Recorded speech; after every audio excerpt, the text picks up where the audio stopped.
जब भी हम किसी भी शेयर प्राइस को पिक करते हैं तो हमारे माइंड में सबसे पहले यही ये क्वेश्चन आता है कि अगर ये 50 रुपए का शेयर है तो 100 रुपए कब होगा या 200 तक कब पहुंचेगा। अगर कोई 10 रुपए का शेयर है तो वो 50 रुपए कब पहुंचेगा। ये हमारे माइंड में क्वेश्चन आता है, या पहुंच भी पाएगा या नहीं, राइट। कोई भी शेयर प्राइस यूं ही हवा में नहीं इंक्रीज होता है, डिक्रीज होता है। कहीं ना कहीं उसके पीछे कोई कैलकुलेशन या लॉजिक होता है। तो वो कैलकुलेशन क्या है, हम आज वो देखेंगे। अगर कोई 50 रुपए का शेयर है तो उसे 100 रुपए तक पहुंचने में कितना टाइम लग सकता है, या फिर 10 रुपए का शेयर है उसको 50 रुपए पहुंचने में, या कोई 100 रुपए का शेयर है उसको 200 300 या 500 पहुंचने में कितना टाइम लग सकता है।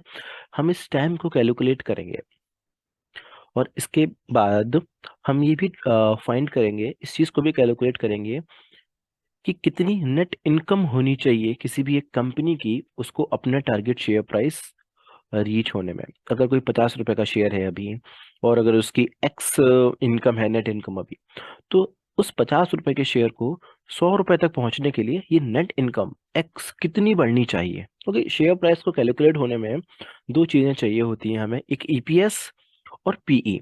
तो पीई को हम मान के चलते हैं, इस पूरी वीडियो में हम मान के चलेंगे कंपनी का जो पीई है वो कांस्टेंट रहेगा ओवर द ईयर्स, वो बढ़ेगा नहीं, ना ही कम होगा। और ईपीएस इंक्रीज होगा, और ईपीएस में इंक्रीज होने वाली चीजें हैं वो है उसकी नेट इनकम। ओके, अब ये ईपीएस क्या है और पीई क्या है, इन चीजों पर मैं ऑलरेडी वीडियो बना चुका हूँ जिसका लिंक आपको डिस्क्रिप्शन में मिल जाएगा, अगर आप देखना चाहें तो वहां से देख सकते हैं। तो मैं आपका दोस्त योगेंद्र, वीडियो की शुरुआत करते हैं।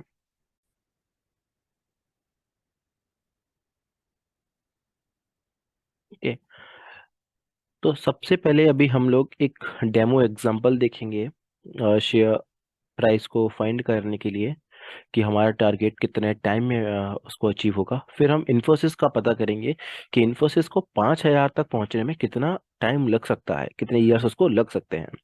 टारगेट प्राइस तक रीच करने के लिए जो हमें टाइम चाहिए है, ये उस टाइम को कैलकुलेट करने का फॉर्मूला है।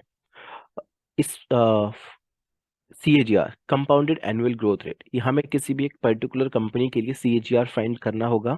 CAGR हम कैसे कैलकुलेट करते हैं, कैसे फाइंड करते हैं, इस पे मैं ऑलरेडी एक वीडियो बना चुका हूँ जिसका भी लिंक आपको डिस्क्रिप्शन में मिल जाएगा। और इसके बाद फाइनल नेट इनकम और इनिशियल नेट इनकम। ये फाइनल नेट इनकम है जो हमारी, हमें फ्यूचर में कितनी नेट इनकम चाहिए है पर्टिकुलर शेयर प्राइस को रीच करने के लिए कंपनी के लिए, वो फाइनल नेट इनकम है। और इनिशियल नेट इनकम जो हमारी लेटेस्ट फाइनेंशियल ईयर एंड हुई है, उस लेटेस्ट फाइनेंशियल ईयर में इसकी इनिशियल क्या नेट इनकम थी, वो है। इसको मैं और इजली आपको आपको एक्सप्लेन करता हूँ।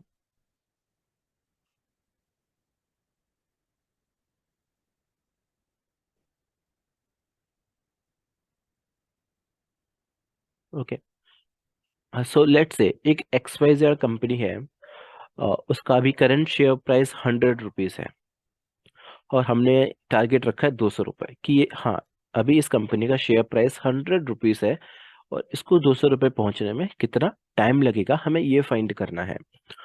ओके, कंपनी का पी रेशियो 40, ये हम गूगल करके फाइंड कर सकते हैं किसी भी कंपनी के लिए। करंट ईपीएस, अर्निंग्स पर शेयर क्या होता है, और ये भी हमें गूगल करके मिल जाएगा। यहाँ पे हमने एग्जांपल के तौर पर पी रेशियो 40 और ईपीएस 25 ले रखा है। नंबर ऑफ शेयर्स कितने होंगे ये भी हम किसी भी कंपनी के लिए फाइंड कर सकते हैं। यहाँ पे मैंने as an example 100 crore number of share ले रखे हैं। तो शेयर प्राइस का जो नॉर्मल फॉर्मूला होता है वो होता है earning per share into PE ratio.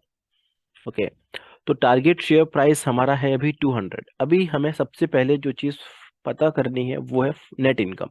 Company की नेट इनकम कितनी होनी चाहिए अगर उसे 200 रुपए का शेयर प्राइस अचीव करना है तो। ओके, तो ये फाइनल नेट इनकम है हमारी। अभी हमें पहले ये फाइनल नेट इनकम पता करनी है। जब हमारे पास फाइनल नेट इनकम होगी उसके बाद हम टाइम को भी फाइंड कर सकते हैं। ओके, तो यहाँ पर फाइनल नेट इनकम के लिए मैंने टारगेट शेयर प्राइस रखा 200, अगर 300 है तो 300 जो भी होगा। नंबर ऑफ शेयर्स, कितने नंबर ऑफ शेयर्स है कंपनी के, 110 करोड़। और ये जो वैल्यू है वो करोड़ में ही होगी। अगर किसी भी कंपनी के अगर 1 लाख शेयर्स हैं तो ये 0.01 यहाँ पर वैल्यू आएगी, उसको करोड़ में ही कन्वर्ट करना है हमें। ओके, और ये 40 ईपीएस, सॉरी 40 है ये प्राइस टू अर्निंग रेशियो। तो फाइनल नेट इनकम है 50।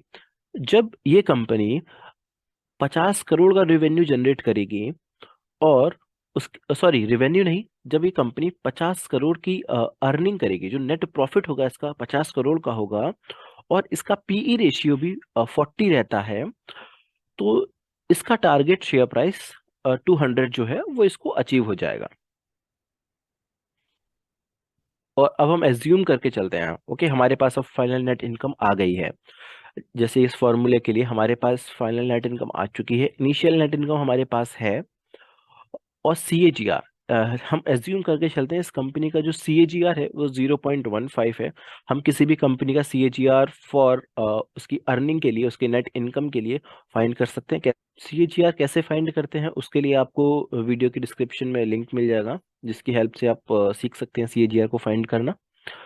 तो हमने यहाँ एज्यूम किया है कि सीएजीआर की वैल्यू है 0.15, फाइनल नेट इनकम हमने फाइंड कर लिया 50 करोड़, और इनिशियल नेट इनकम ये आ गई हमारे पास।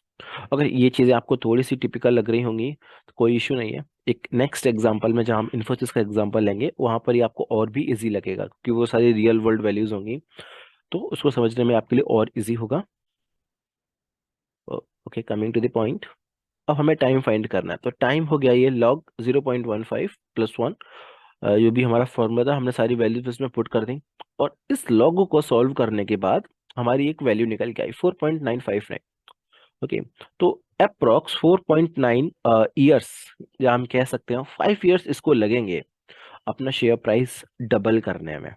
और यहाँ पर एक चीज मैं ये भी कह सकता हूँ, अगर कोई भी एक कंपनी है उसका सीएजीआर अगर 15% है, तो वो हर 5 साल में उसका शेयर प्राइस डबल होता रहेगा, अगर उसका पीई रेशियो कांस्टेंट है। तो अगर पीई रेशियो में कुछ चेंजेस होते हैं तो यहाँ ईयर और टाइम में भी कुछ चेंजेस हमें देखने को मिलेंगे। इस लॉग को कैलकुलेट करने के लिए हम ऑनलाइन कोई सा भी लॉग कैलकुलेटर फाइंड उठा सकते हैं, जो भी आपको यूज इजी लगे। मैं आपको एग्जांपल के तौर पे एक दिखाता हूँ, लॉग कैलकुलेटर विद बेस। आप किसी भी लॉग कैलकुलेटर पे चले जाइए, जो भी वैल्यूज हैं आपकी आप वो यहाँ डाल दीजिए। बेस था हमारा 1.15, और ये जो वैल्यू थी वो थी हमारी 2, 50 / 25, जो कि आएगा 2। ओके, तो ये 2 आएगा, आप यहाँ 2 लिख दीजिएगा पूरा केवल, देन कैलकुलेट, आपको वैल्यू मिल जाएगी।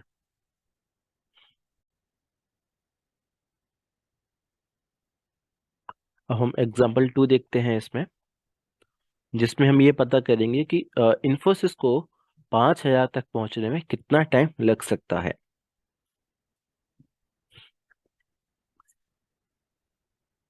ये भी सेम वही कैलकुलेशंस जो भी हमने अपने पिछले एग्जांपल में की थी। हमें अपनी नेट इनकम फाइंड करनी है, कंपनी की कितनी नेट इनकम होनी चाहिए जिससे उसका प्राइस 5,000 पहुंच जाएगा, या जिससे उसका 5,000 पहुंचेगा। तो हमने अभी फिलहाल वो नेट इनकम फाइंड की हुई है। इसका टारगेट शेयर प्राइस है हमारा 5,000, और नंबर ऑफ शेयर्स 420.78 करोड़, और पी रेशियो 30.12। ये जब मैंने वीडियो शूट रिकॉर्ड किया था तब इसका पी रेशियो 30.12 चल रहा था। तो इस डेटा के अकॉर्डिंग जो इसकी नेट इनकम है वो अप्रोक्स 70,000 करोड़ होनी चाहिए। तो अभी हमने अपनी फाइनल नेट इनकम फाइंड कर लिया। इनिशियल नेट इनकम हमारे पास है, इनिशियल नेट इनकम हम लोग गूगल से फाइंड कर सकते हैं। ये नेट इनकम क्या है वो भी मैं आपको अभी शो करता हूँ। अगर आप चाहें तो स्क्रीनर को यूज़ कर सकते हैं, और अगर आप चाहें तो टिकर टेप को भी यूज़ कर सकते हैं। दोनों टूल्स काफ़ी अच्छे हैं फंडामेंटल एनालिसिस के लिए किसी भी स्टॉक के। Infosys LTD.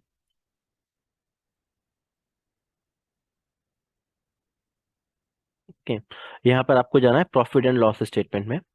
Profit and loss statement में अगर आप देखेंगे यहाँ पे मार्च 2022 का डेटा, नेट प्रॉफिट है इसका 22,146। ओके, ये वैल्यू आपको यहाँ से ले लेनी है। अगर आप टिकर टेप पे जाएंगे, फाइनेंशियल्स पे जाएंगे, इस पे जाने के बाद आपको यहाँ 2022 का डेटा मिलेगा, नेट नेट इनकम। यहाँ पे हमें नेट इनकम उठानी है 22,110। थोड़ा सा स्लाइटली चेंजेस है, कोई इशू नहीं है, कोई से भी आप एक वैल्यू उठा लीजिए। मैंने यहाँ पे टिकटिव वाली वैल्यू को यूज़ किया है। तो ये हमारी इनिशियल नेट इनकम आ गई। सीएजीआर CAGR इसका 0.090 है। CAGR आप भी इजिली फाइंड कर सकते हैं, आपको इसकी वीडियो का लिंक डिस्क्रिप्शन में मिल जाएगा। तो इन वैल्यूज को रखने के बाद हमें यहाँ मिल रहा है 13.35। तो अगर कंपनी इसी CAGR के हिसाब से ग्रोथ करती है, अप्रोक्स 9% के हिसाब से अगर ग्रो करती है कंपनी, तो इसको 13 साल लग जाएंगे, 13 to 14 ईयर्स लग जाएंगे 5,000 का शेयर प्राइस को टच करने में। और यही अगर हम ये 3 ईयर्स का CAGR, ये जो CAGR है ये पिछले 5 ईयर्स के रिकॉर्ड के अकॉर्डिंग है। अगर आप 3 ईयर्स का CAGR देखते हैं तो लास्ट 3 ईयर्स में कंपनी ने अच्छी ग्रोथ करी है, इन्फोसिस ने। यहाँ पे इसका CAGR 0.128 है। अगर इस CAGR के साथ हम कैलकुलेट करें तो हमें हमारा टारगेट शेयर प्राइस 5,000 का अप्रोक्स 9.5 साल में मिल जाएगा। ये सारी जो वैल्यूज हैं, ये जो फॉर्मूला हम निकाल रहे हैं, ये ज़रूरी नहीं है कि हाँ ये फ्यूचर में सही बैठेगा, नहीं। ये बस हमें हम लोग सिर्फ एक प्रिडिक्शन कर रहे हैं, एक प्रोबेबिलिटी निकाल रहे हैं पिछले लास्ट जो भी इसका पास्ट का जो डेटा है उसको कैलकुलेट करके फ्यूचर में क्या हो सकता है। फ्यूचर में क्या होगा वो तो किसी को नहीं पता, वो कुछ भी हो सकता है, उसमें हम कुछ नहीं कह सकते। तो सिर्फ ये एक रफ डेटा है, रफ आइडिया है हमारे लिए। जो भी कंपनी ने पास्ट में परफॉर्मेंस करी, अगर वैसे ही फ्यूचर में करती है तो क्या होगा। आई होप आपको ये टॉपिक क्लियर हुआ होगा। अगर आपको किसी भी तरीके का कोई भी डाउट है तो आप कमेंट में मुझसे पूछ सकते हैं। मैं आपका दोस्त योगेंद्र राजपूत, मिलते हैं अगली वीडियो में।